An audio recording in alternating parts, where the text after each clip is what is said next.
Wives, in the same way, submit yourselves to your own husbands, so that if any of them do not believe the word, they may be won over without words by the behavior of their wives, when they see the purity and reverence of your lives.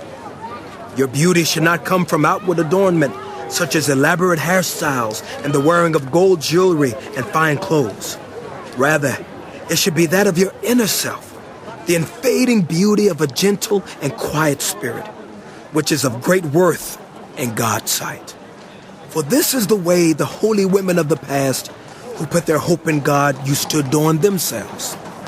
They submitted themselves to their own husbands, like Sarah, who obeyed Abraham and called him her Lord.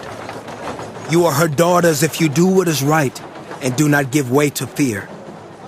Husbands, in the same way, be considerate as you live with your wives, and treat them with respect as the weaker partner and as heirs with you of the gracious gift of life, so that nothing will hinder your prayers.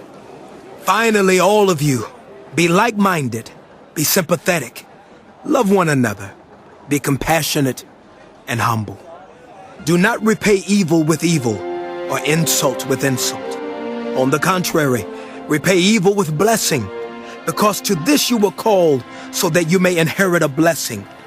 For whoever among you would love life and see good days must keep your tongue from evil and your lips from deceitful speech. Turn from evil and do good. Seek peace and pursue it. For the eyes of the Lord are on the righteous, and his ears are attentive to their prayer. But the face of the Lord is against those who do evil.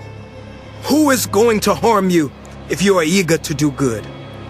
But even if you should suffer for what is right, you are blessed. Do not fear their threats. Do not be frightened. But in your hearts revere Christ as Lord. Always be prepared to give an answer to everyone who asks you to give the reason for the hope that you have. But do this with gentleness and respect, keeping a clear conscience, so that those who speak maliciously against your good behavior in Christ may be ashamed of their slander.